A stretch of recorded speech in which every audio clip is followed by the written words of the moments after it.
성부와 성자와 성령의 이름으로 아멘. 자, 십계명 1. 다 같이 제가 숫자를 1 하면 그 옆에 거 같이 천천히 읽고요. 2 하면 읽고 그렇게 하겠습니다. 시작. 1. 한 분이신 하느님을 흠숭하여라. 2. 하느님의 이름을 함부로 부르지 마라. 3. 주의를 거룩히 지내라. 4. 부모에게 효도하여라. 5. 사람을 죽이지 마라. 6. 간음하지 마라. 7. 도둑질을 하지 마라. 8. 거짓 증언을 하지 마라. 9. 남의 아내를 탐내지 마라. 10. 남의 재물을 탐내지 마라. 자, 성호경. 성부와 성자와 성령의 이름으로 아멘. 찬미 예수님. 자, 오늘은 41페이지 제9절 모든 성인의 통공을 믿나이다. 맞죠? 자, 41페이지 천천히 펴주십시오. 모든 성인의 통공을 믿나이다. 제목 같이 천천히 한번 읽어볼게요. 시작해요. 모든 성인의 통공을 믿나이다. 자, 가톨릭 교회는 성인이 있죠. 우리 성자 좋아한다 했다, 그죠? 성인. 붙이면 다 성자입니다. 거룩할 성자 해가. 성인이라는 것은 거룩한 사람이라는 뜻이죠. 거룩한 사람.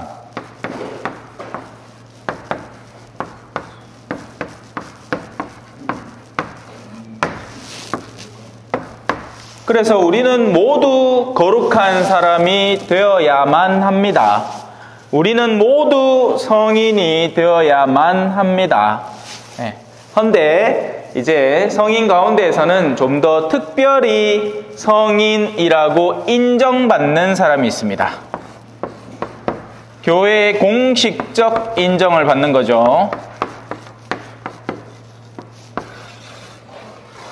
그런 성인들을 우리는 목록으로 쭉 갖고 있고, 예를 들어서 보통 이제 가톨릭 신자다 하면 자기의 세례명이라고 해서 뒤에 붙는 이름들이 모두 교회의 공식적인 인정을 받은 성인들의 이름을 붙이는 것을 통상적인 관습으로 합니다.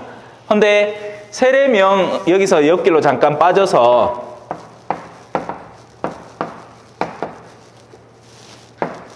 세례명은 교회의 가치를 드러내는 이름이면 가능합니다. 왜 불가에서는 여러 가지 이름을 따로 붙이잖아요. 호를 붙인다 하나? 스님 이름도 원래 본 이름 안 부르고 맑은 호수다 걔가 그런 거 막 명경 그런 식으로 막 붙이잖아요. 본명을 따로 갖죠, 그죠? 그래서 세례명도 만약에 원하면 예를 들어 겸손 이래 할 수 있습니다. 마진우 세례명은 겸손. 근데 이제 우리나라는 이게 아직 관습이 안 들었죠. 우리는 이래 하면 왠지 찐맛 없어 보이고, 그죠? 그렇기 때문에 거의 대부분이 성인들의 이름을 뒤에다가 붙입니다. 그래서 여러분들 세례명 한 번쯤은 생각해 보셨어요? 아직 전혀 감을 못 잡고 계세요? 그래서 세례받기 전까지는 이 세례명을 정해 놓으셔야 됩니다. 그리고 이 세례명은 누가 됐든 물론 우리가 뭘 알아야 그죠? 하죠. 그래 보통 이제 조언을 하는데 미리 물어봐서 어떤 세례명이 좋겠느냐, 내가 알만한 분, 친구 중에 그래도 가톨릭 신자가 있다 하면 미리 물어봐서 세례명의 후보자를 몇 개 꼽아 놓고, 그리고 내가 본받고 싶은 성인마다 각자가 갖고 있는 영성이라고 합니다. 고유한 영성, 다른 말로 카리스마 들어봤죠? 아, 저 사람 카리스마 있다. 예, 카리스마. 그만이 갖고 있는 독특한 영적 가치, 그런 것들을 미리 듣고, 아, 나는 내가 신자로 살아가면서 이런 분의 가치를 본받고 싶다. 제가 얘를 참고로 요셉이라는 분의 가치는 노동자의 아버지입니다. 모든 일하는 이들. 왜냐하면 예수님의 아버지인 요셉은 목수였거든요. 그래서 노동자의 아버지로서 가치를 갖고 있습니다. 또 성경에 표현된 것은 의로운 요셉이라고 하죠. 의로운 사람이다. 또 요셉 성인이 죽을 때 그 옆에 누가 있었겠느냐? 식구들이 있었겠죠. 사람이 죽을 때 옆에 식구가 있잖아요. 성요셉 성인의 식구는 누구였느냐? 마리아, 한술 더 떠서 예수님입니다. 좌청룡 우백호.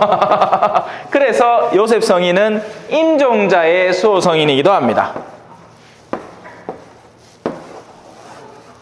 그런 여러 가지 가치를 갖고 있어서 저는 요셉 성인을 사랑하고 이분을 제 주보 성인으로 삼아서 그 영적 가치를 따르려고 애를 쓰죠. 예, 항상 요셉 성인의 축일이 되돌아올 때마다 되새기게 되고 좋은 분이에요.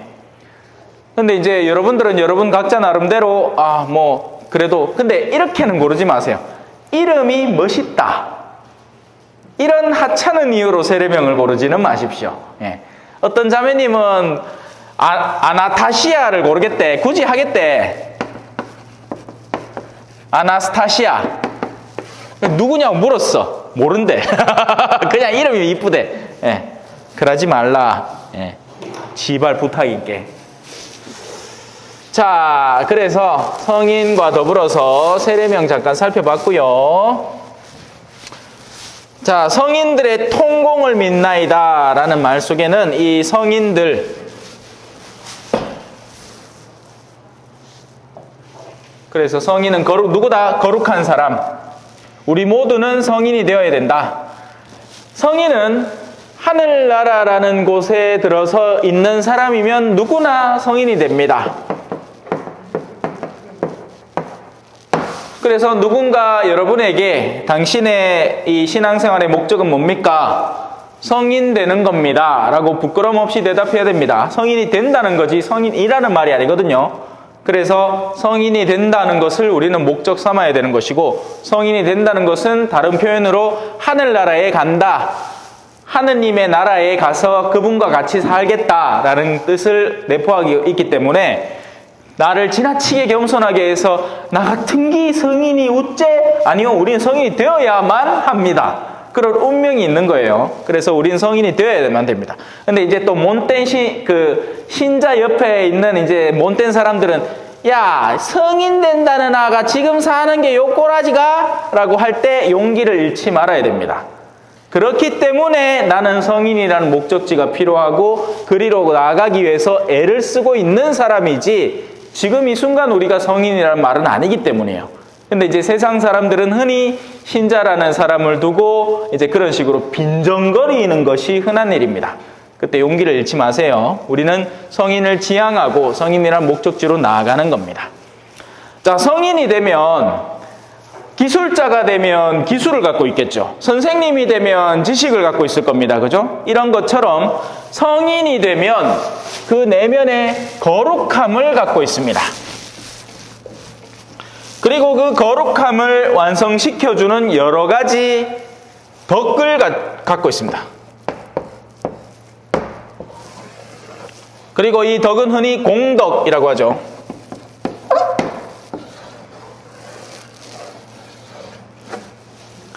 나쁜 짓을 하면 나쁜 결과가 생깁니다. 죄를 지으면 악이 생기죠.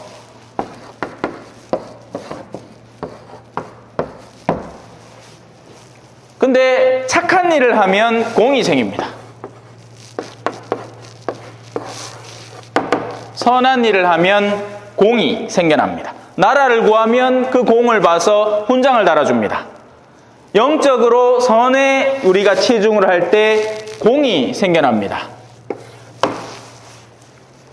죄를 지으면 악이 생겨납니다.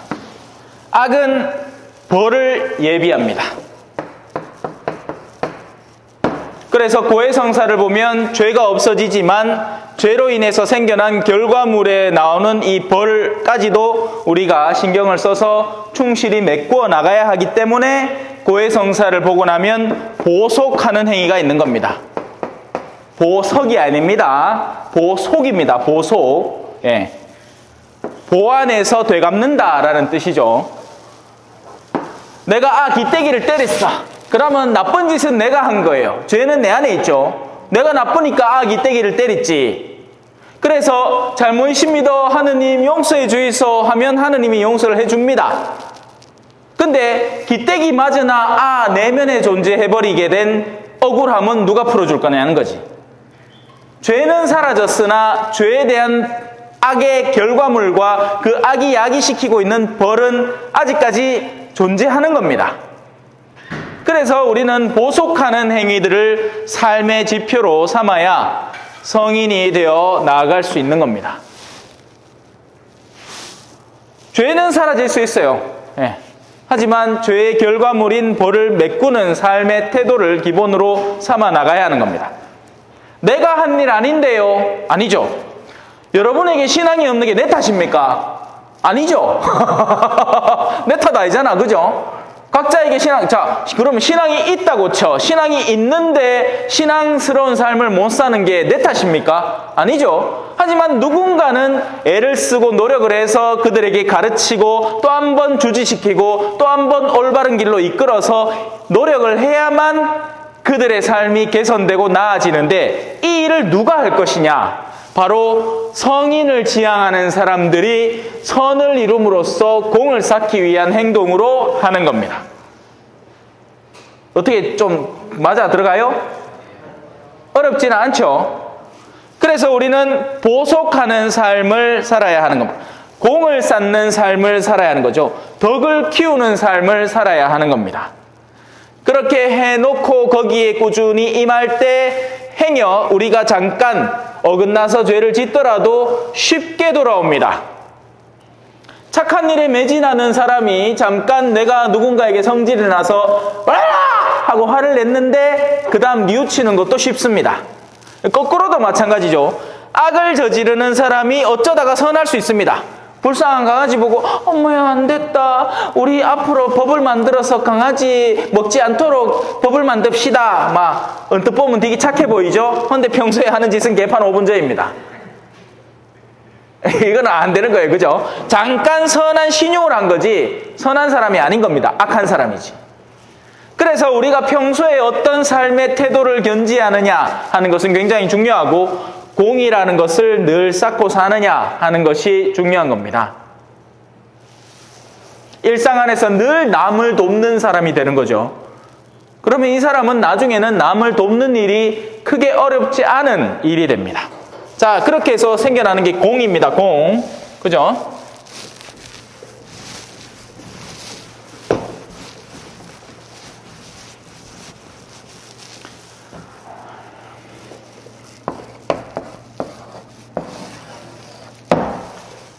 이런 공과 그래서 이제 우리 옛날에 어르신들 판공 많이 들어봤죠? 지금도 하고 있는 거 그죠? 이게 무슨 말이냐? 공을 판단한다 이 말입니다. 이 판공 안에 내재되어 있는 게 고해성사죠. 혹시나 죄가 있으면 판공 중에 죄를 씻는 행위를 하고 그리고 평소에 기도는 어떻게 하고 있는지 선은 실행하고 있는지 희생은 하고 있는지 단식 같은 건 잘 지키고 있는지 이런 것들은 뭐다? 공을 판단하는 겁니다. 그죠? 자, 여기서는 이제 지금 배우고 있는 분들은 뭔 소린가 하실 끼고 우리 신자분들에게 잠깐 주어지는 가르침입니다. 그래서 판공에 고해가 포함되어 있어서 고해라는 것은 죄를 씻는 행위죠. 잘 따라오고 계세요? 고해성사는 죄를 씻는 행위입니다. 근데 판공이라는 것의 근본은 공이 얼마나 있나만 보는 거죠. 어르신들이 이걸 헷갈리는 겁니다. 판공 때 고해성사를 보라 해서 고해성사에 들어와서 이걸 하고 있는 겁니다. 기도 생활을 좀에 못했습니다.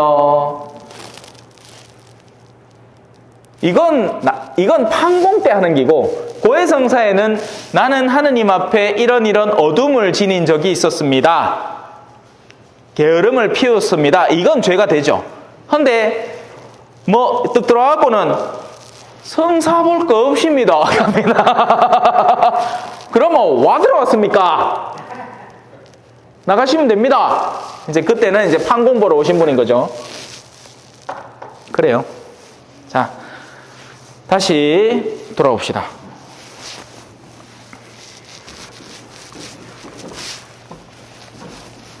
우리가 선을 행함으로써 공이 쌓입니다.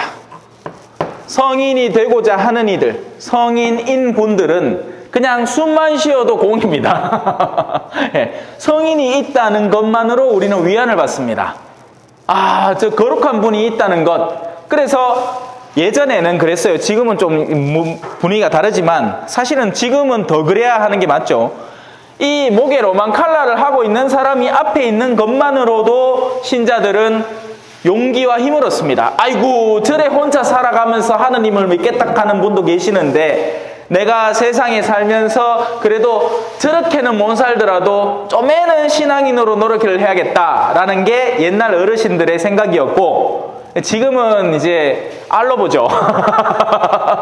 물론 초전은 아직은 아니지만 저 시내본당 같은 데는 그렇습니다. 심지어는 서울 쪽에는 젊은 사제들을 이제 해하려는 계를 짜기도 해요. 젊은 미시족 엄마들이 자기들 심심하게 꼬셔보자 뭐 이런 거. 반은 농담이고 반은 진담입니다. 자, 그렇게 해서 성인들에게서 뿜어져 나오는 것이 공입니다.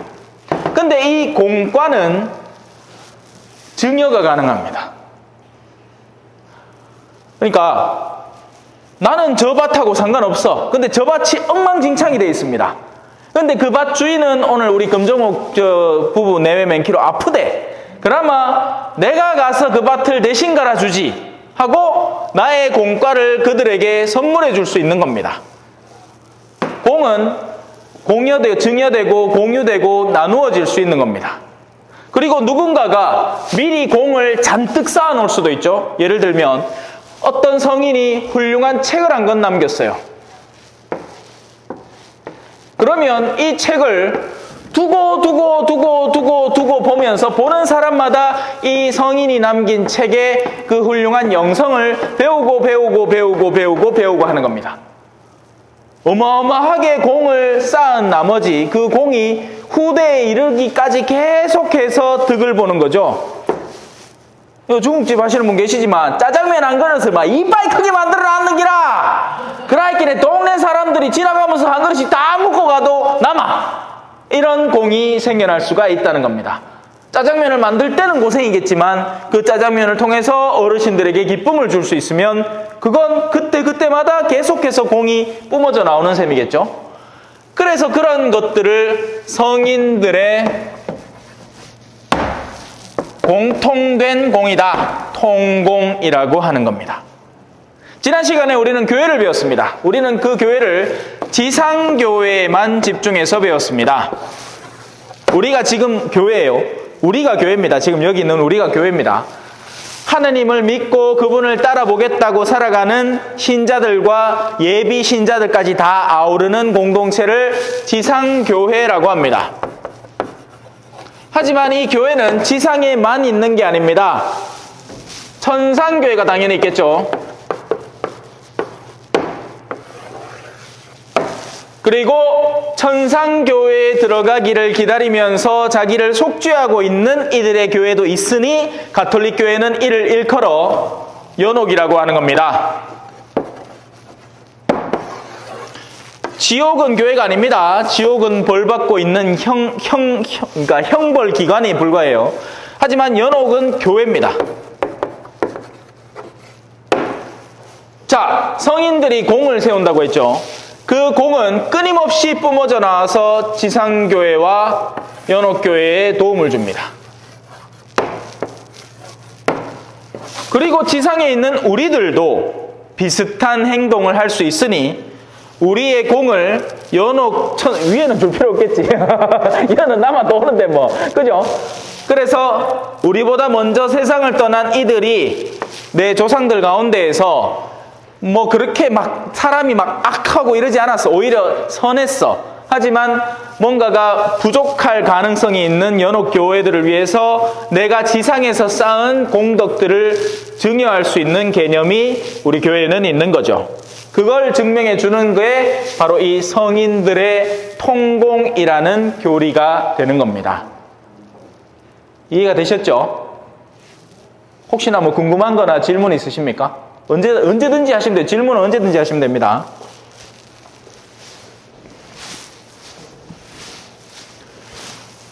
자, 성인들도 성인들이지만 최고의 공은 모든 성인들은 다 자신들의 공을 어디에서 얻어내느냐? 당연히 공 그 자체이신 분, 선과 거룩함 그 자체이신 분에게서 얻어냅니다. 누굽니까? 하느님이죠. 그리고 그분의 외아들 성자, 그리고 그 두 분에게서 뿜어져 나오는 성령, 이 하느님 세 분, 삼위일체이신 하느님에게서 뿜어냅니다. 그 가운데 핵심은 성자죠.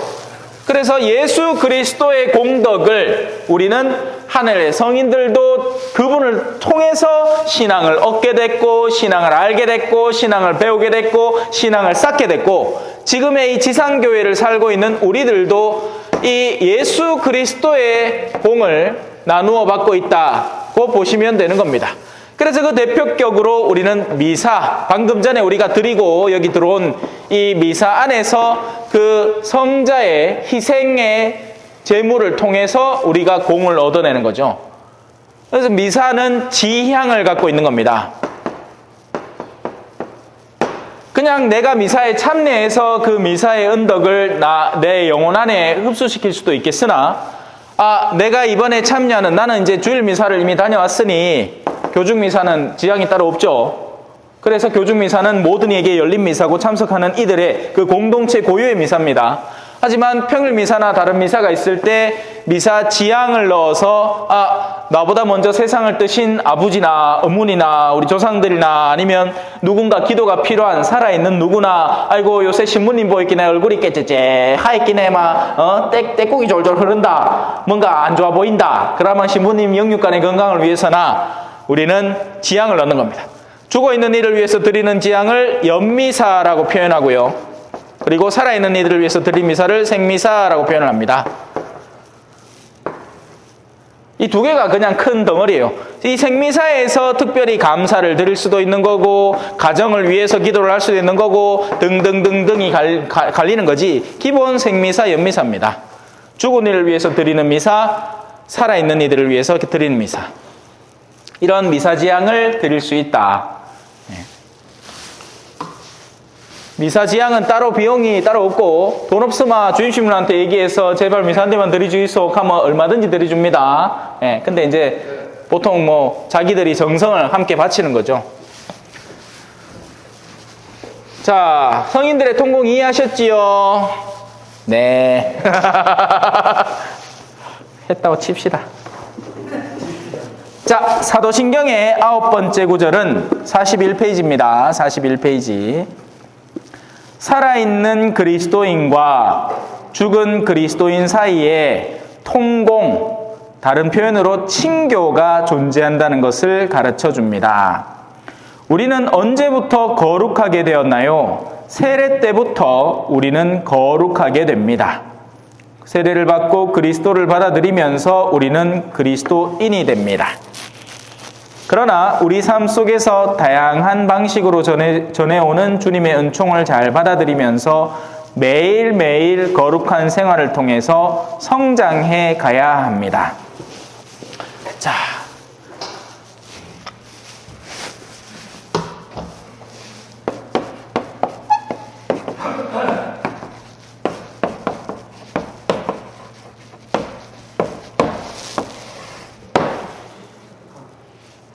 이건 세상 사람도 갖고 있는 겁니다. 착할 수 있어요. 선할 수 있죠. 선한 사람이 있습니다. 신앙이 없는데 착할 수 있어요. 그래서 옛날에 선비들은 개미도 안 밟았고 신앙이 없는 선비라도 일부러 살아있는 생물을 죽이려고 하지 않았고, 이거는 인간의 본성 안에서 이런 것을 근본적으로 추구하는 내면의 이 방향성이 존재하는 겁니다. 착할 수 있어요. 근데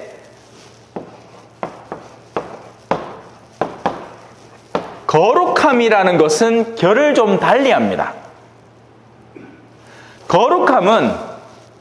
착함은 물론 착함 역시도 하느님의 속성입니다. 근데 이 하느님은 이 착함을 모든 존재에게 보편적으로 풀어놓았습니다.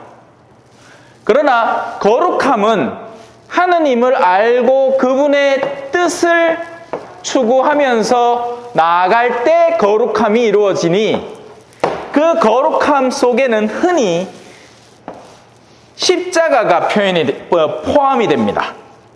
착함은 십자가 없이도 착할 수 있어요.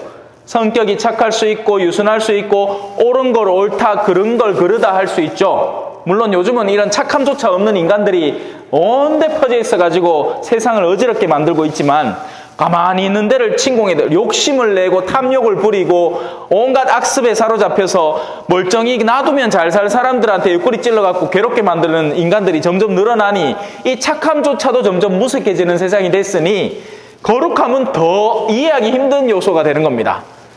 거룩함은 하느님의 뜻을 이해해서 그 하느님의 뜻으로 우리의 삶을 이끌어 가야 하는데, 그러자니 하느님은 근본적으로 성자를 통해서 우리에게 너희는 이 길로 와라 하고 길을 가르쳐 준 게 십자가의 여정이란 말이에요. 너희 자신을 살려는 이는, 우리 왜 이순신 장군이 그런 표현을 했죠. 생즉사 사즉생. 그런데 우리는 이미 그리스도교 신앙 안에서 수천 년 전에 나 때문에 너희 목숨을 버리는, 근데 이순신 장군이 한 건 죽을 각오로 임해서 너희 나라를 지키고 그 명예를 얻으란 얘기였고, 예수님께서 하시는 말씀은 나 때문에 너희의 목숨을 바치는 자는 목숨을 얻을 것이다. 이 말에 두 가지 목숨이 나오잖아요.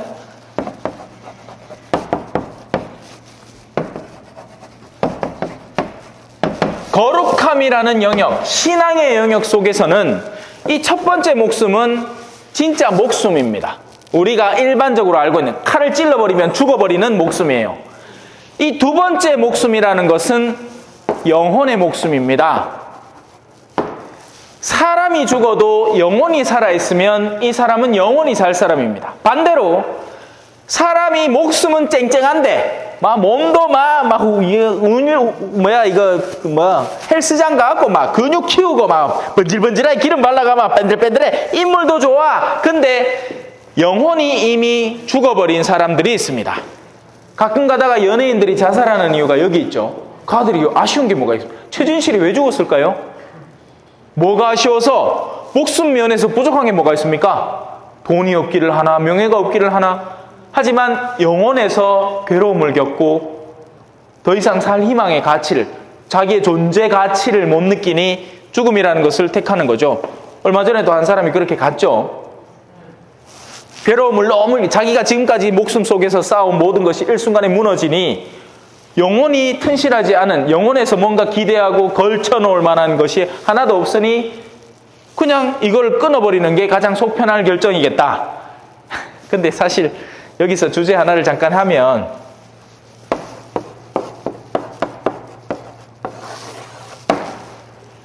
옛날에는요, 그리스도교 신앙 속에서는 자살을 했다 하면 거들떠도 안 받습니다.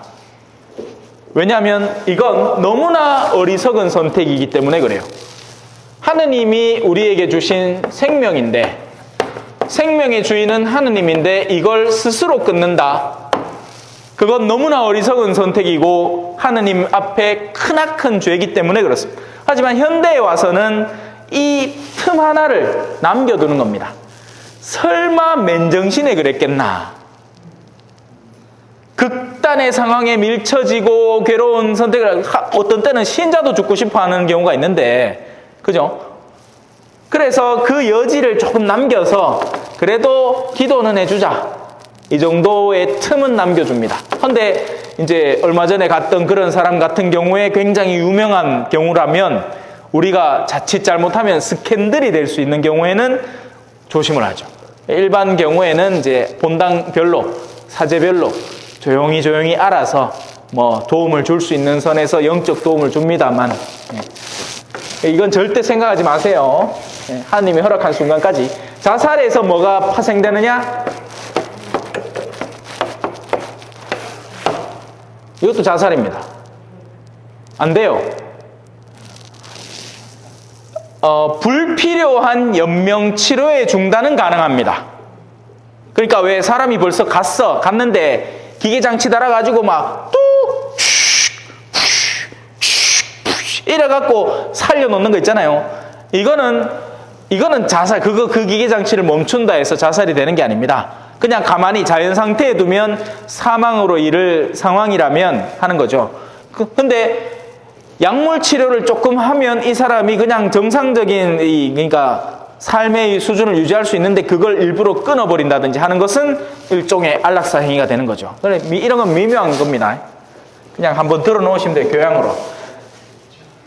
아니, 놔둬 있어. 절대로 자살 생각하지 마세요. 천을 바꾸면 됩니까? 네. 절대로 받아들이지 않았죠.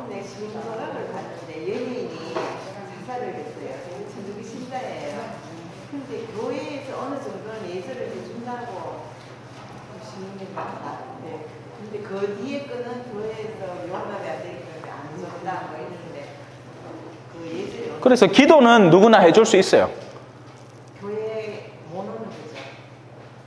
그러니까 스캔들이 되면 안 되죠. 스캔들이 안 되는 선에서 조용히 도움을 주는 것은 개별교회에서 개별 사목자가 이 사목적 배려라고 합니다. 그걸 전문적인 용어로.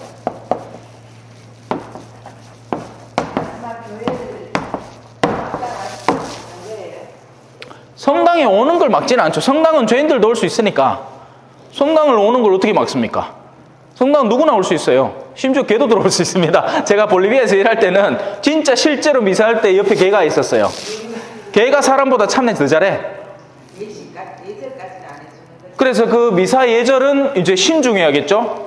만약에 뭐 별로 이름 나지 않은 뭐 누구다. 근데 그게 아니고 막 사람들이 이 도끼눈을 뜨고 쳐다보고 있다면 함부로 해주면 안 되겠죠. 네. 그래요. 네. 모르죠. 뭐 그 신문에 어떻게 구체적으로 났는지 뭐 어느 정도까지 났는지 모르겠으나 사목적 배려를 해줬겠지. 자, 그래서 선과 거룩함에 대한 구분.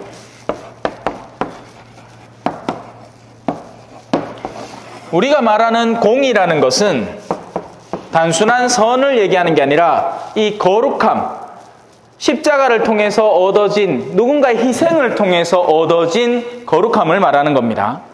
자, 이 공을 얻기 위해서 다른 이에게 성인들의 통공이라는 교리를 하에 우리가 흔히 공을 증여하고 싶어서 쉽게 하는 행동 가운데 하나는 교회가 때때로 열어주는 전대사라는 것입니다. 그리고 옛날에는 이 대사를 하나의 쪽지로 만들어서 대사부로 해서 이걸 옛날 중세교회 때 커다란 성 소피아 성당인가 뭔가 성당 하나를 짓기 위해서 이제 이런 대사부를 판매하면서 거기서부터 이제 종교 갈등이 시작되기도 했죠. 루터가 이 대사부를 팔아치우는 당신들의 동전이 딸랑거리는 소리가 들리는 순간 한 영혼이 천국에 올라갑니다. 뭐 이딴 식으로 설교를 하는 것들을 듣고 그 환멸을 느껴서 95개조 반반문을 하고 이제 종교개혁이 시작된 계기이기도 해요. 그래서 대사부입니다. 면죄부가 아니에요. 면죄부는 잘못된 표현입니다. 절대로 이 쪽지가 죄를 없앤 건 아니에요. 그래서 이 표현은 틀렸습니다. 대사부입니다. 그리고 전대사라는 것은 그 대사를 온전하게 해준다라는 것이고요. 자, 다시 고해성사로 돌아와서 고해성사는 죄를 없애줍니다. 하지만 죄 안에 남아있는 벌, 그리고 그 벌은 보속을 통해서 없어지죠. 근데 벌과 보속이 등가냐? 아닙니다. 완전히 동일할 수가 없겠죠. 특히나 우리 성당은 더 그래요. 그죠? 어떤 벌이든 주님의 기도 한번 하세요 하고 안에 신부님이 누군지 몰라도 갑니다. 그죠? 그게 나야 둠바 그러니까 절대로 등가가 될 수 없습니다. 그러면 잠벌이라는 것이 남아있을 가능성이 있다는 거죠. 남은 벌, 잠재되어 있는 벌. 그래서 옛날 사람들은 자신을 신앙 안에서 더욱더 깨끗하게 가꾸어 나가고 싶었기 때문에 이 잠벌을 없애는 기회를 찾았는 겁니다. 그러니 교회가 자신이 갖고 있는 은총의 보고를 열어서 이런 잠벌 없애주는 기회를 준다. 미사를 한번 참여하고 고해성사를 한번 보고 제대로, 그리고 교회가 정해놓은 어떤 성지순례 를 하면 전대사, 잠벌을 말끔히 씻어주는 전대사를 허락한다 해서 주는 게 전대사입니다. 근데 이걸 마치 무슨 은행 계좌 트듯이 영리하게 요거를 엄청 얻어내려는 못된 어른들이 있습니다. 미사를 대충 드리고 고해를 대충 박아 성지순례를 갔다 오면 전대사 한 장 얻었다. 내 전대사 하나 누구 죽고 이거는 전대사를 임하는 올바른 자세가 아니죠. 굉장히 겸허하고 온전히 하느님에게 매달린 은총의 문제이기 때문에 겸손하게 처해야 됩니다. 여튼 그 정도로만 한번 들어놓으시고 전대사라는 것이 있다. 그게 바로 성인들의 통공에서 나오는 교리에서 나오는 거다 정도만 알아두면 되겠습니다. 자, 선은 누구나 갖고 있어야 하는 마땅한 덕이고요. 우리가 다루는 것은 거룩함입니다. 교회는 십자가를 통해서 공을 얻어내는 거룩함으로 이루어지는 겁니다. 그래서 아까 그 전대사를 얻는 데에서도 십자가가 함께 공존해야 그게 올바른 전대사의 근거점이 되겠죠.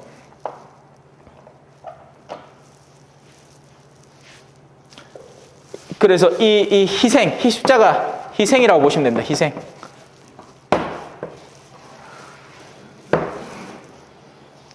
그냥 선은 선한 내면인 거고, 거룩함은 희생과 더불은 하느님의 뜻에 기인하는 그 결과 나타나는 공입니다. 이 공은 나누어 쓸 수 있다.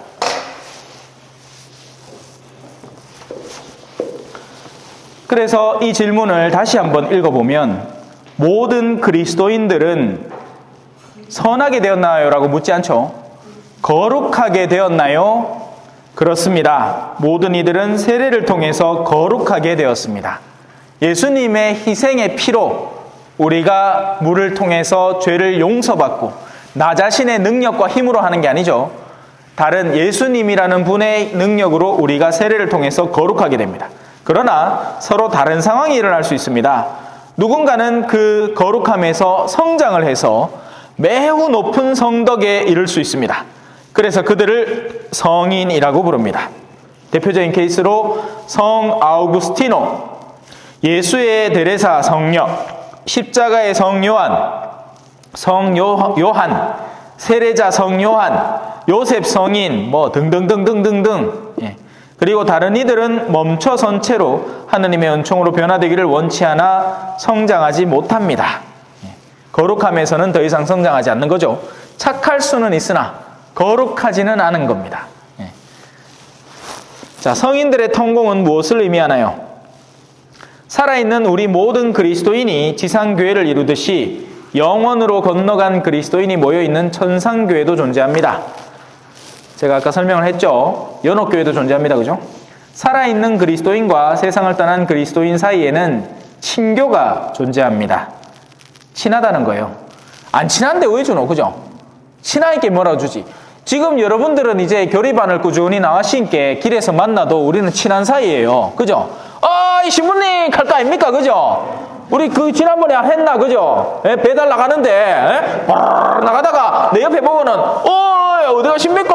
아이고, 배달 나간 하시나 봐요. 에? 그래, 인사를 한다 아닙니까? 우리가 잘 안게 이제 친하다 아닙니까? 내 공은 형제님 공이 되는 기고, 형제님 공은 또 내 공이 되는 거죠. 아, 우리 종식이 형제님이 잘 사신다 하는 얘기 들으면 나도 같이 기쁜 기고, 아이고, 그 초전성당의 신부님, 새로운 신부님이 하나 이제 새로 오지도 않았다. 이제 늙었다.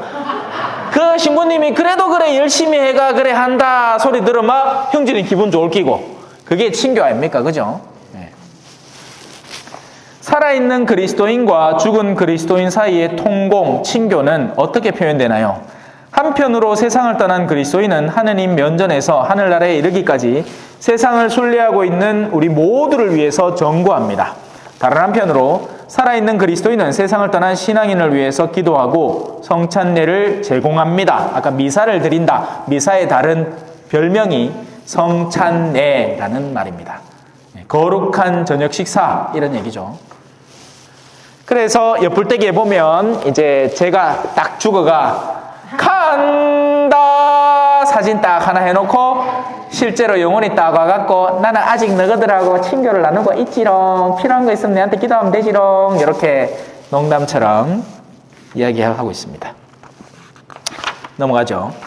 자, 이제 죄, 아까 전에 배운 죄니까 요거까지 간단하게 살펴보겠습니다. 제 10절 제목 같이 한번 천천히 읽어볼까요? 시작. 죄의 용서를 믿나이다. 네.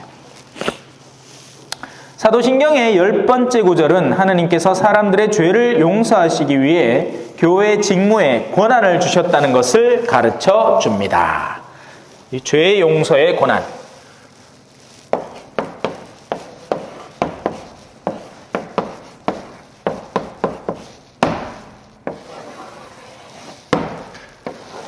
그래서 이 죄라는 것이 인간을 이제 사로잡고 있죠.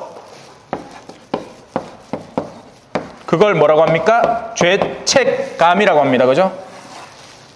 죄의 책무, 내가 과거에 저지른 오류와 그 수많은 어두움들의 결과들에 의해서 인간은 거기에 사로잡혀 있는 경우가 많습니다. 그리고 이 죄를 세상 사람들은 어떻게 해소하느냐?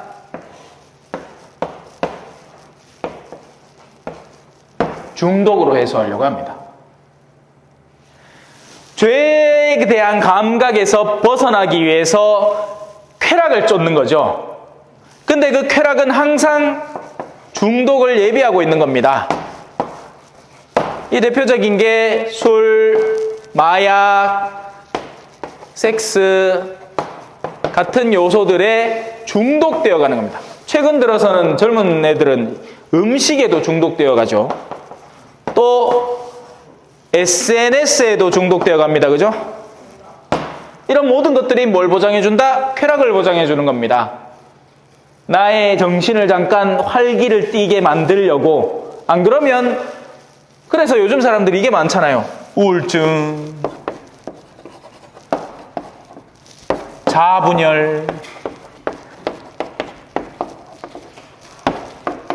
뭐 이런 걸로 자꾸 침체돼 가는 겁니다. 그게 다 어디에서 기인하겠느냐? 영혼에서 사실은 기인하는 병증인 거예요. 영혼. 몸이 아프면 의사를 찾아가고 약을 먹고 정당한 치료를 받으면 개선되죠. 정신적인 질환도 마찬가지입니다. 때로는 사람이 정신적인 질환이 있을 수 있어요. 그걸 트라우마라고도 표현을 하고요. 이 트라우마도 육체와 비슷하게 다루어질 수 있는 겁니다.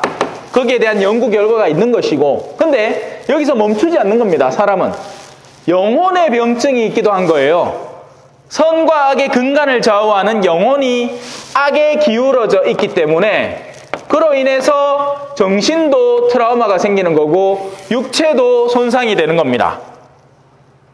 자기를 해치려는 의도를 가진 사람은 자해를, 심지어는 대놓고 자해를 하기도 하는데 천천히 자해를 하기도 하죠. 나쁜 음식을 계속 집어먹으면서 육체를 지나치게 비대하게 만든다든지. 그게 나야, dum바. 아니, 그건 아니고. 저는 지금 돌봐줄 사람이 없어요, 그렇지.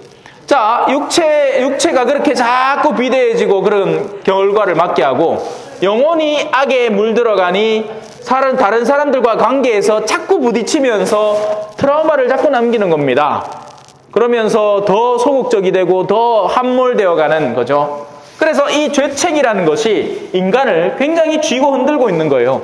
그래서 이 죄는 사라져야 하는데 육체는 의사를 찾아가고 트라우마는 정신과 의사를 찾아가면 되겠는데 영혼은 누구를 찾아가야 되겠느냐 이거죠. 그래서 이 죄를 용서해 줄 수 있는 분이 하느님이신 겁니다. 영혼의 창조자, 영혼을 만드신 분이니 영혼을 개선시킬 수도 있는 능력을 지니고 있는 거죠. 그래서 그 하느님, 성부, 성자, 성령, 근데 그 가운데 성자께서 나에게 주어져 있는 이 죄를 개선시키는 능력을 나누어 주겠다. 사람에게. 그렇게 해서 사제들에게 이 권한을 주신 겁니다. 개신교 신자들은 아직 이걸 못 받아들입니다. 그래서 그들은 어떻게 하느냐? 하느님! 하느님! 용서해 주이소! 하느님! 통성 기도를 연락에 바치고 그 다음날 똑같은 죄를 또 짓습니다. 그런데 가톨릭 신자들은 어떻게 되느냐? 죄를 지으면요, 사제라는 인격체를 만나야 됩니다. 그러니까 사람을 대면해야 돼. 그래서 고해성사는 전화로 안 되고 인터넷으로 안 됩니다. 고해성사는 사제가 있는 곳으로 인격적으로 찾아가야 합니다. 앞만 칸막이가 쳐져 있지만 그 건너편에 사람이 있다는 걸 분명히 인지하고 사람과 사람 사이에서 해소가 이루어집니다. 왜? 하느님은 성자를 통해서 사제의 인격에 용서하는 권한을 맡기시기 때문에 그 인격적인 만남 속에서 고해가 이루어지는 거죠. 자, 그럼 어떻게 되느냐? 죄를 고해하는 게 부끄러워집니다. 수치가 더해집니다. 이게 나쁜 것이냐? 이건 이렇게 묻는 거와 똑같습니다. 육체의 고통이 왜 있습니까? 고통 자체를 없앱시다. 자, 고통이 없어진 육체 어떻게 될까요? 예전에 다미안 신부님이라고 있었습니다. 나환자들 촌에 그들과 함께 살고 그들에게 헌신하기 위해서 가는 거예요. 근데 나병이라는 것은 신경계를 마비시킨대요. 통증을 못 느낀답니다. 뜨거운 난로에 손을 떡 떼고 있으면 뭔가 꽃신내가 나는 게라. 어디 지포급나 했는데 나중에 알고 보면 자기 손이 이제 타들어가고 있는 거죠. 그리고는 그 나균이 이 몸을 이제 점점 더 손상을 시켜가면서 문드러진다 해서 문둥병이 되는 겁니다. 제가 신학생 때 나병 환자분들에게 목욕 봉사를 다니면서 옆에서 잘 지켜봐서 알아요. 그분들한테는 저희가 갈 때마다 이제 바나나 우유를 선물로 사들고 가거든요. 심지어는 그걸 까지도 못 하시는 거예요. 왜? 손가락이 없으니까. 우리는 이제 빨대를 준비해서 꽂아서 이렇게 드리는 겁니다. 드시라고. 그러면서 이제 그 옆에서 말벗해 드리는 거죠. 모양이 험하니까 아무도 찾아오려고 하지 않아요. 그것만큼 괴로운 게 따로 없습니다. 인간이 소외된다는 것. 그래서 나병은 몸이 아파서 아픈 병이 아니에요. 외롭고 고독한 병인 거죠. 그래서 찾아가 드리는 게 그분들에게는 어마어마한 도움이 되고 힘이 되는 겁니다. 뭔 얘기하고, 아니, 수치 얘기다, 수치. 자, 여기서 비슷한 걸 알겠죠? 고통이 없으면 육체를 함부로 다루고 망가뜨려 버립니다. 심지어 죽음의 위협에 가하고 있는데도 그걸 못 느끼니까 내가 이게 위험한지 칼로 여기를 성큼성큼 썰으면서 피가 줄줄 나오는데 왜 이렇게 힘이 없지 하면서 그냥 쓰러져서 죽어버립니다. 안 되겠죠? 그래서 육체에는 통증을 느끼는 신경계가 존재하는 것이고 아주 작은 통증이라도 금방 느껴서 팔을 빼게 만드는 겁니다. 그리고는 내가 한 번 아파본 건 다시는 다가서지 않게끔 도움을 주죠. 잘 이해되십니까? 촛불에 손대는 아이가 있죠. 왜? 촛불이 신기하니까 아직은 못 느껴본 겁니다. 근데 한 번만 느껴보면 뜨거! 하고는 다시는 안 들어가죠. 통증이 있어서 그렇습니다. 고통은 많은 긍정적인 결과를 예비하고 있어요. 고통이 있기 때문에 더 험한 결과물을 미연에 예방할 수 있죠. 영혼의 수치가 있기 때문에 쪽팔려서 그 죄를 다시 지을 수가 없는 겁니다. 그래서 천주교 신자들은 흔히 냉담자의 비율이 여기에서 생겨나기도 하는 거예요. 나는 죄스러운 생활을 유지하고 싶은데 성당을 나가려면 수치를 감내하고 계속해서 고해성사를 요구받고 하니까 에이 시끄러울 것 같으면 안 나간다. 한 번 줄미사 빠지고 이걸 또 다음에 갖고 또 성사를 보려고 하니 수치스럽고 쪽팔리고 신부님을 만나서 신부님 뭔 소리 할 것 같고 내 아무 소리 안 하는구만은.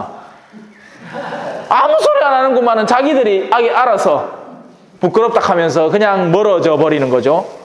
그게 성령을 모독하는 죄가 되는 겁니다. 용서받을 수 없는, 자기 스스로 포기하는 죄. 하지만 수치는 반드시 필요한 겁니다. 이게 있어야 다시 반복하는 일이 없게 되고 다시 반복하더라도 그게 점점 더 부담스럽게 느끼게 되고 언젠가는 죄 짓는 맛을 상실하는 겁니다. 저는 죄는 맛있기 때문에 저지릅니다. 바람을 피워보면 그게 맛있으니까 바람을 피우겠죠. 내 마누라가 훨씬 더 이쁘고 훨씬 더 다정다감한데 일부러 구태여 딴 여자 만나고 그 여자는 나를 만나기만 하면 기대기를 4점씩 5자리씩 때리.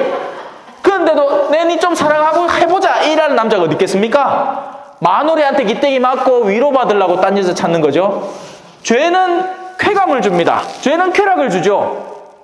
하지만 그 죄가 수치와 더불어서 이루어진다는 것을 깨달을 때 드디어는 죄를 멈추게 되는 겁니다. 죄의 맛이 떨어지는 거죠. 코카콜라를 어릴 때는 환장하고 찾습니다. 아들 이빨 다 녹아나는데도 그죠? 충치 막 받으러 가면서도 또 뭐 몰래 가면 코카콜라 옛날로 찾았어. 지금 남미가 그래요. 남미가. 예? 남미는 코카콜라 아직도 좋은 기라. 근데 이 정도 되면 이제 멈추죠. 단 거 자꾸 먹은 게 몸이 피곤하고 안 돼. 그러면 이제 뭐 자동으로 멈추지. 자, 죄의 용서를 믿나이다. 이제 들어가 봅시다. 죄란 무엇인가요? 죄란 모든 사람에게 영향을 주는 하나의 상태를 말합니다. 죄는 우리 자신의 이기심에 갇혀 하느님께 등을 돌릴 때 발생합니다. 우리가 이런 태도를 취하면 하느님께서 우리에게 내어주시는 사랑을 망가뜨리게 됩니다. 어떤 종류의 죄가 있나요? 원죄로부터 이어져 내려오는 원죄가 있습니다. 그리고 본죄가 있습니다. 원죄는 우리의 원조 아담과 하와가 저지른 죄이고 모든 인류에게 영향을 미쳤습니다. 죄는 단순한 한 사람의 개인의 문제가 절대 아닙니다. 죄라는 것은 한번 저질러지고 나면 공동체성, 사회성이라는 특징을 지닙니다. 사회적 영향 범주 안에서 끊임없이 펼쳐져 나가는 게 죄입니다.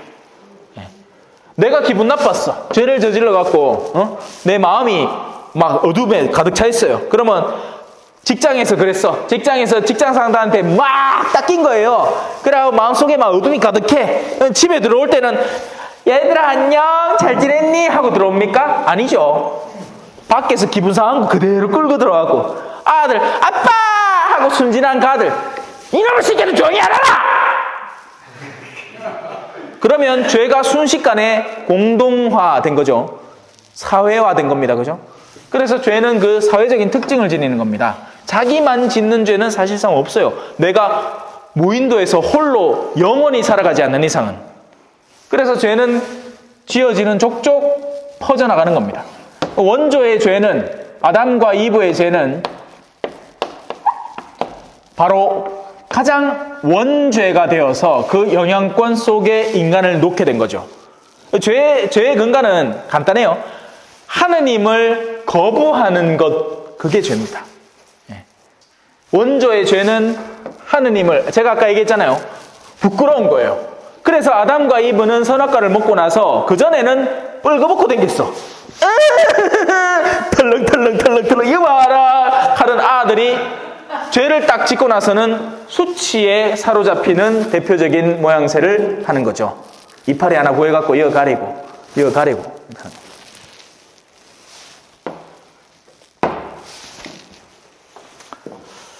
자, 그게 원죄고, 본죄는 이제 우리들이 짓는 죄들입니다. 원죄는 그래서 세례를 받을 때 사라집니다. 본죄는 우리 각자가 살아가면서 짓는 죄를 말합니다. 세례를 받고 나서도 원죄와 본죄가 그 순간에 사라지지만, 자, 세례를 받으시면 원죄와 본죄가 다 사라집니다. 하지만 그 이후로 우리가 완벽해지지는 않죠. 그래서 본죄가 여전히 저질러지게 되는 겁니다. 일상의 오류들이죠. 자, 어떤 종류의 본죄가 있나요? 본죄에서는 두 가지 종류가 있습니다. 하나는 대죄, 다른 하나는 소죄입니다. 대죄는 너무나 큰 죄라서 우리에게서 하느님의 은총을 싹 다 없애버리고 우리를 영적으로 죽어버린 상태가 되게 합니다. 그러니까 영혼이 죽은 거나 다름이 없는 거예요. 소죄 또는 용서받을 죄는 우리에게서 하느님의 은총을 줄어들게 합니다. 자, 대죄에는 조건이 있는데요. 대죄가 되는 데는 세 가지 조건이 있습니다. 첫째, 잘못이 커야 합니다. 예를 들면 다른 이의 생명을 빼앗는 정도, 아니면 아까 우리가 시작하면서 읽은 십계명 안에 겉에 서술되어 있는 것을 정면으로 거스르는 정도의 죄여야 합니다. 둘째, 죄를 저지를 때 그것이 중대한 잘못이라는 것을 내가 알아야 합니다. 모르는 상태에서, 그래서 그러면 안 배우면 되겠네. 안 배우면 안 배우는 만큼의 죄가 또 형성이 되겠죠. 마땅히 알아야 할 걸. 신자생활 30년을 하면서 만약에 회사에서 이제 부장이라는 사람이 계산을 못해. 그래서 재무제표를 못 봐. 그렇게 해놓고는 몰랐으니까 죄가 안 되지요. 지금까지 몰라왔는 게 죄죠. 지금 모르는 건 원래부터 몰랐으니까 모르는 게 탓이 아닐지 몰라도 알아야만 했던 그 수많은 시간을 방치한 건 그의 죄죠. 네. 요즘 그런 신자들이 많습니다. 신앙생활을 30년을 40년을 했는데 십자가가 뭔지, 왜 희생을 해야 되는지, 어떻게 하면 좀 더 편안한 신앙생활을 할 수 있는지를 찾고 앉았으니 도대체 뭘 배웠느냐는 거예요. 그죠? 네. 적어도 우리 예비자들은 안 그랬으면 좋겠습니다. 적어도 여러분들 앞에 있는 이 사제가, 그죠? 목청이 터져라! 여러분들을 가르쳤다는 것만큼은 부정할 수 없는 사실이라는 거. 어디 가도 이렇게 안 가르칩니다. 그냥 본당의 교리교사들한테 대충 띠맡기고 알아서 좀 대충 뭐 가르치소. 세례는 내가 줄 테니까 하고 차 아프지. 맞죠? 근데 이제 그걸 알 것이냐. 여기서부터, 시작부터 이제 오신 분들은, 원래 이래 하는 건갑다 싶을 거 아닙니까? 그죠? 자, 세 번째, 그 누구도 어떤 상황도 죄를 짓도록 강요하지 않는데 자신의 의지로 저지른 잘못이어야 합니다. 3살짜리 애 손을 딱 마주잡고 칼을 쥐가, 엄마가, 아빠가 한테 속상한 게 있는 게 배를 쿡 찔러붙어. 아빠 죽었어. 근데 엄마가 갑니다. 난 야가 찔렀어요. 야 손에 칼 잡고 찔렀어요. 이 말이 안 되죠. 애는 의지가 없습니다. 애는 그럴 의지가 하나도 없어요. 엄마가 나쁜 의지로 애를 이용한 거죠. 그래서 세 번째, 자기의 의지가 꼭 들어가야 됩니다. 이 세 가지 조건이 동시에 이루어져야 대죄가 성립이 되는 겁니다. 그러니 대죄를 지우기가 쉽지는 않겠죠. 네, 쉽지는 않습니다. 우리는 이제 웬만하면 다 소죄를 짓고 살아가는 거죠. 그래서 대죄건 소죄건 하느님 앞에 고해를 통해서 용서받을 수 있습니다. 진심으로 뉘우칠 때.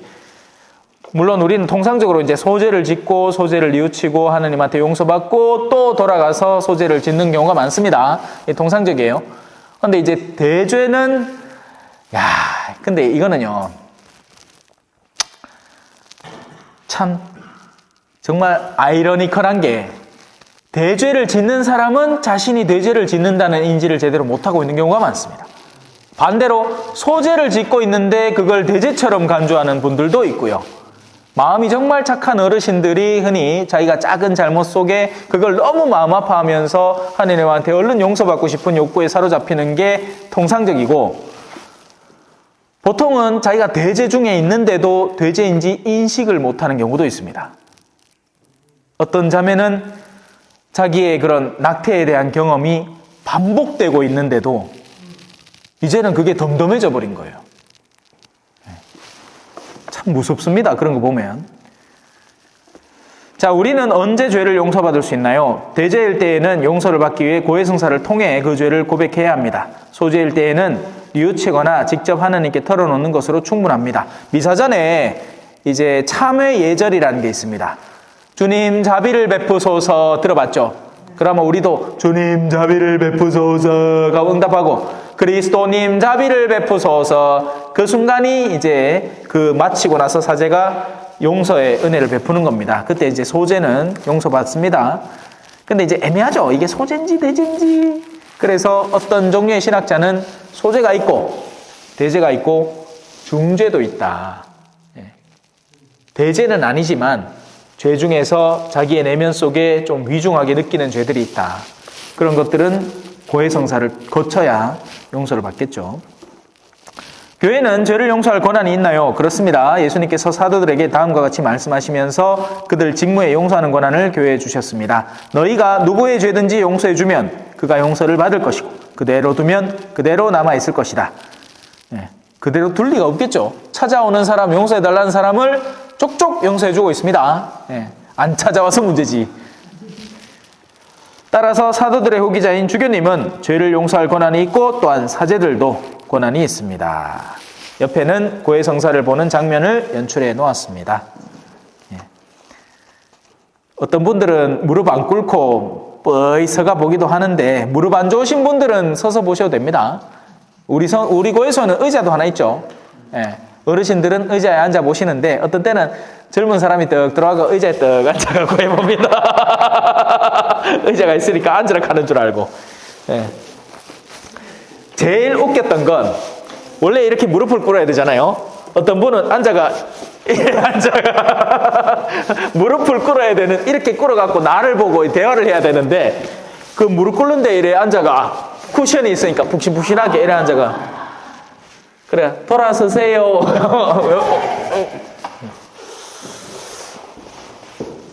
자, 혹시 궁금한 건 없죠? 있습니까? 있으면 질문하시면 됩니다. 제가 지금 네. 우리 미사 중에 네. 행동이 많잖아요. 네. 그 받아들인 게 복음 끝에 머리에 손대고 입에 손대고 배에 손대는 건 어떻게 하는 거냐고. 복음을 읽기 전에 주님 영광 받으소서 하잖아요. 그죠?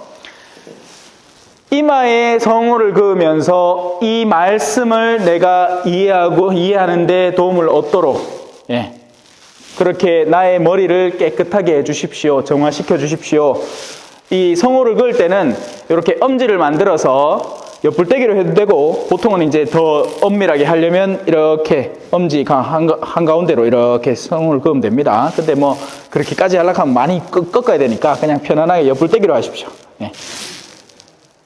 주님 영광 받으소서 이 순서로 가는데 나의 머리를 맑게 해서 저 말씀 들려오는 선포되는 말씀이 이해가 쉽게 되도록 도와주십시오라는 기도인 거고요. 그리고 입은 그렇게 해서 내가 알아듣게 된 말씀을 나는 선포할 수 있도록 도와주십시오. 나도 저 사제처럼 다른 이에게 가서 일상의 삶의 범주 안에서 자네 그렇게 하는 것은 하느님의 뜻에 맞지 않네 하고 뭐 조언을 해준다든지 내가 알고 있는 말씀을 나 역시 선포할 수 있게 도와주십시오. 가슴은 실천을 의미합니다. 내가 그렇게 이해하고 말하고 선포하는 것들을 실행하게 해주십시오. 그런 뜻으로 성호를 3번 긋습니다. 뭐 다른 질문 있으신가요? 전대사를 받게 되면 네. 바로 천당가요. 전대사를 제대로 받으면 천당을 분명히 가겠죠. 근데 아까도 얘기했지만 전대사를 너무 형식적으로 하는 경향이 오늘날에 만연해 있습니다. 전대사는 우리에게 남아있는 잠벌을 깔끔히 없애주기 때문에 당연히 전대사를 제때 받고 갈 수 있으면. 근데 그러려면 전도사 받은 그날 죽어야겠죠.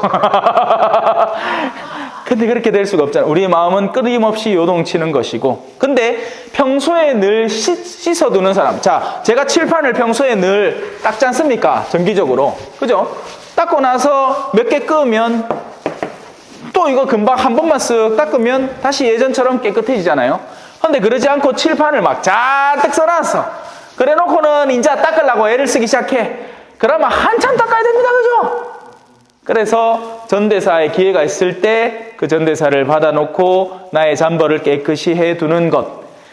맑을 때 오점은 더 눈에 띕니다. 더 쉽고 빠르게. 그러면 해소할 방법도 더 빠르게 얻을 수 있겠죠. 어딘지 금방 찾아내고. 근데 이거를 남겨두고 막 온갖 장난질을 해놓으면 하나 더 더해지나 마나 의미도 없고, 그리고 더해진 죄도 이제 불필도 물하고 섞여가지고 굳어버리면 자국이 지어지지도 않을 거잖아요. 그죠? 그러면 안 된다는 거죠. 미리 평소에 잘 씻어둬야 된다. 부모님 안에 네. 가는데요. 우리가 학교에 다닐 때는 동교교육에서 면접이라는 걸 교재에서 배웠잖아요. 네. 이게 잘못된다는 거 얘기 들었죠? 그렇게 또 한국 지내왔는데 다른 교수가 강의를 하면서 TV 방송입니다. 면제부라고 안 하고요. 면제부는 잘못됐다. 면별죄다 이렇게 말을 하더라고요. 면벌죄? 면제부가 아니고 면벌부. 그렇죠. 그 같은 말입니다. 대사부나 면벌부나 같은 말입니다. 면제부는 아니다. 면제부는 죄를 없애지는 못한다. 죄는 오직 고해성. 이거는 교회에 이 초세기부터 이어져 오는 교리 안에 분명히 내재되어 있는 거니까 이게 오류가 생길 수는 없습니다. 우리 어떤 다른 수단을 통해서 죄를 없애버린다? 이건 존재하지 않아요. 벌을 없애는 겁니다. 그래서 면벌부라는 건 확 더 들어오는 거고, 우리가 왜 전대사라는 표현 속에서 대사라는 말 안에 면벌이라는 게 있는 거죠. 네. 자, 그러면 마침 기도를 바치도록 하겠습니다. 자, 마침 기도는 또 한번 10계명을 천천히 읽는 걸로 마침 기도를 대신할게요. 10계명은 5번째 칸에 있습니다. 하나, 둘, 셋, 넷, 5.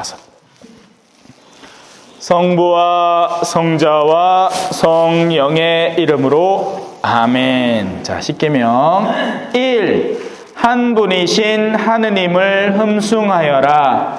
2. 하느님의 이름을 함부로 부르지 마라. 3. 주의를 거룩히 지내라. 4. 부모에게 효도하여라.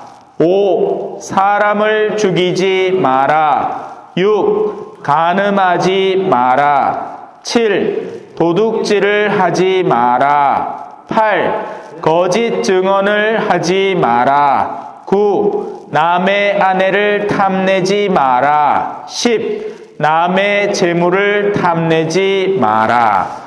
성부와 성자와 성령의 이름으로 아멘. 수고하셨습니다.